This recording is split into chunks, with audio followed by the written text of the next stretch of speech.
we're in the, especially with AI coming and being, well, here and running, but we're in this world of reviews, right? How many Google reviews do you have? How many Zillow reviews do you have? How many realtor reviews do you have? What's your take on testimonials? I think it does matter a lot the type of clients you're trying to attract, because I do think that this is a one of those areas we see a difference generationally. I am somebody in my 20s. Never one time have I looked at a testimonial or a review or Mhm. anything like that before making a decision, Yep. ever. Whether it's a small thing up to a large purchase I'm making. Mhm. So in my mind, I don't see that to be super valuable, especially because, and maybe this is Interesting. me being jaded because I do a lot of social media. There's also a ton of people who put fake stuff out there all the time. So Yeah, even when I do yeah. see them, unless Who it is an knows? actual like screenshot of a text message, I love that in content where it Mm, was like a real text from somebody who said, I can't believe we got this house. We've been waiting for this or whatever. That kind of stuff to incorporate is really cool. If it's just like a couple lines of written text on a graphic, I assume you made it up. That's just my mm. assumption. Again, that You might are be jaded, me, Tessa, for but crying out that is loud. Jeez. that is just my belief. And so I think there's definitely time and place to use them. They're important and valuable. What I find to be more impactful would be, um I always call them like the case studies. Like tell me instead the story of what happened with that person, and then maybe in one of the slides of that carousel post you can incorporate what they said to you, what they texted, what they emailed, Mm. an example of We their all love the testimonial. struggle, right? We all Yeah, want to hear like what went wrong. yeah, That's what people listen exactly. to. They don't the people don't love stories all the time. They want something that goes bad, Yeah, right? or Yeah. Yes. started out what you've been with, like, I was talking to this friend, and she said her friend had to rent for another year because there was just no way they could afford it, and here they are on closing day. Here's how we got them there. And you're Yeah. talking through the journey, and you're sharing something that is relatable to them. There's another phrase that I absolutely love, and I try to run a lot of marketing concept and strategy through this. And that is, if you can explain somebody's problem, pain, or desire better than they can, they automatically assume that you have the solution. They have this natural association with you of like, oh my gosh, is he or Yeah. she inside of my head? Like, I didn't even know Yes. Good how to job. express that I'm worried about qualifying for a home loan, but like, yeah, that's Yes. why I've never even tried, because I'm terrified of getting rejected. And so now, Mm. Hmm. because you described it, I assume you're a safe place to go. Again, it's that approachability that I can come back to you and you can help guide me through potentially the next, step of moving Mm. forward.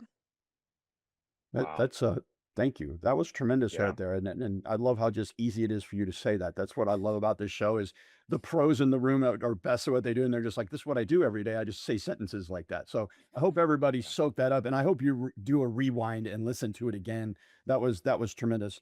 I know Dave has a ton of questions. I have a quick one for you. If I am getting into it, like we talked about, I'm older, I don't know what I want to say, or I'm brand new and I don't know what to say. Give me a couple no-nos that are just whatever you do, Lance, don't do that. What do you got? I would say the biggest things is sort of like we were mentioning earlier of putting yourself a little bit in that consumer's shoes. You think about, when are most people scrolling on social media? It's maybe when they're getting ready in the morning, they're sitting on the couch at night, they're In the eating their bed. Yep. lunch, maybe they're in traffic. They shouldn't be, but they Mhm. might be. These are the times they're glancing at it. And so thinking about, in those moments, what is something that someone's more inclined to like catch their attention? And it's much more of the time going to be something like, this person thought they could never buy a home, but we gave them this, this, and this, and now they can, instead of 3 tips for a first time buyer.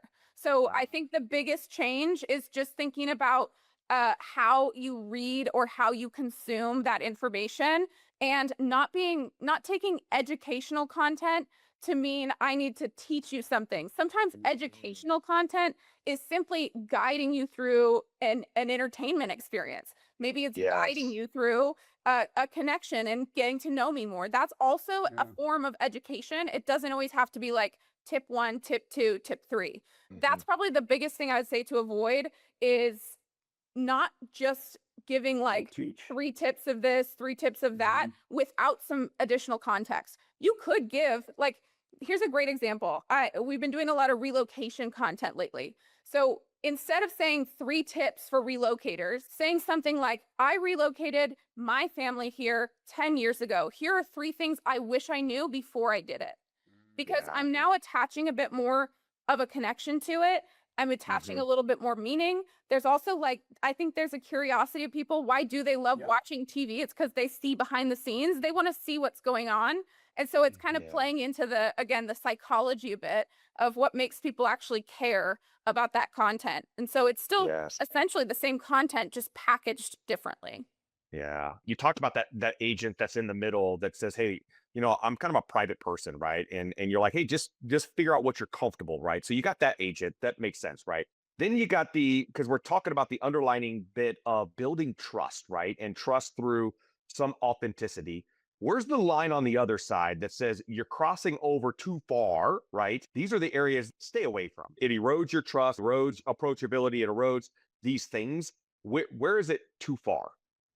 I would some would say there is no such thing as too far because like I talked about my example of on the fence, there are going to be some people that really align with that person who's totally off their rocker and like posting politics every post on Facebook and Yeah. all the stuff.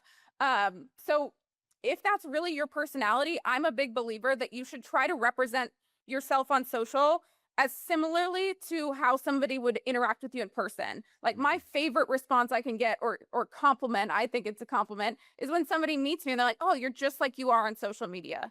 To me, Mhm. that is the goal. So if What you are. that's your personality, show it.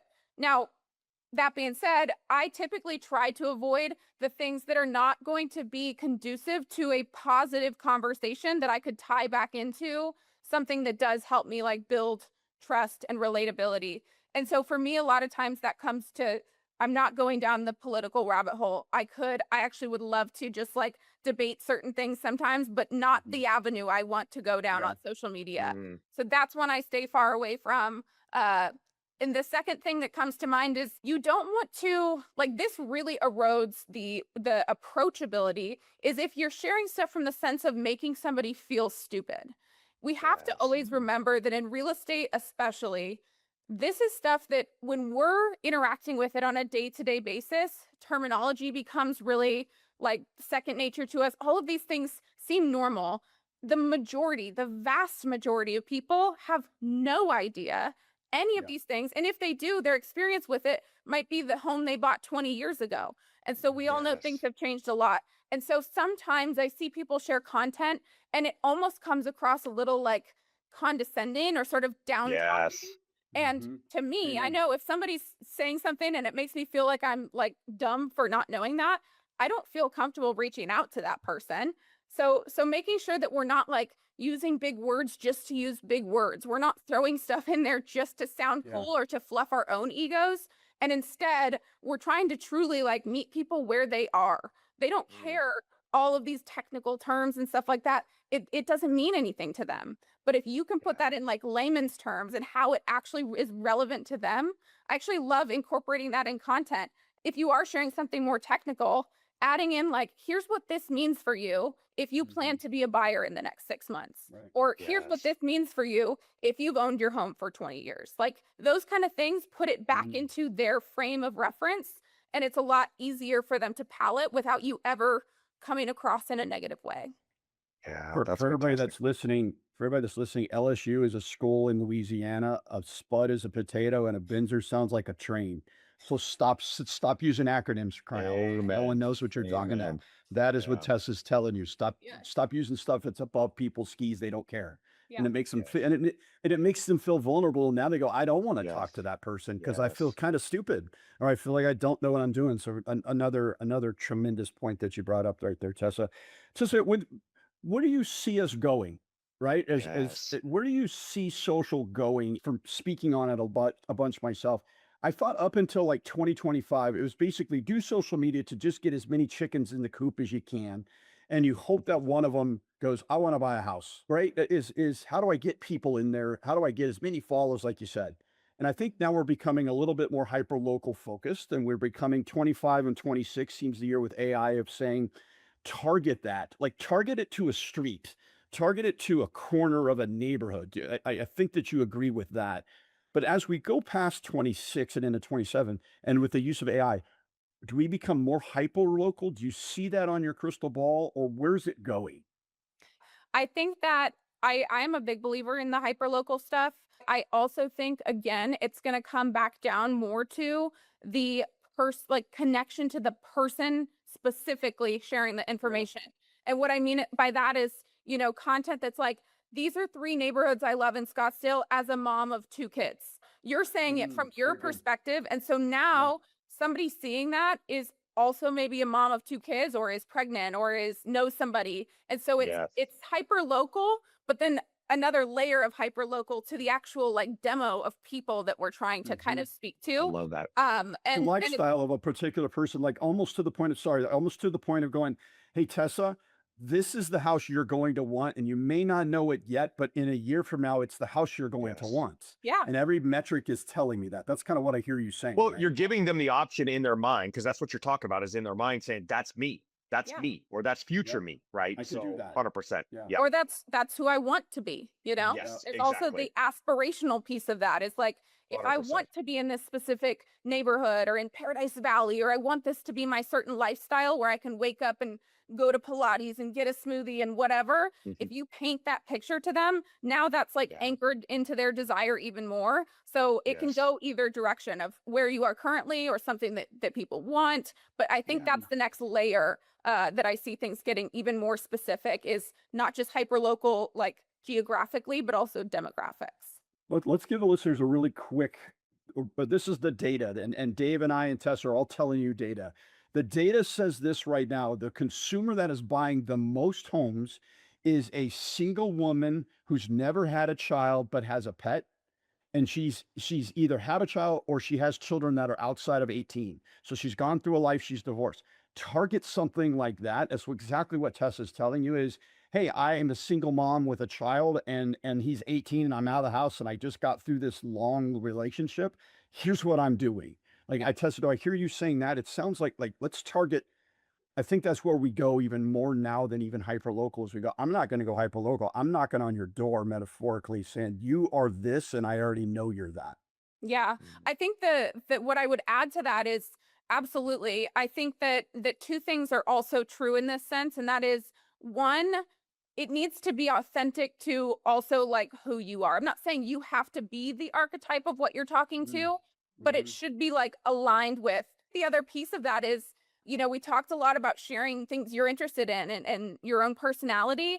The beautiful part of this is you can now incorporate that in all things. Because I just gave an example with the real estate side, but this could also be like, 5 places I go out on the weekend and feel safe as a single female in Scottsdale. Mm, Like, yep. and now I can incorporate Favorite things dog about park. my personality, and I'm actually showing elements of who I am and my interests. Yes. It's It's a again great giving me more opportunity to like form connections with people. I don't think you felt nothing after the crash.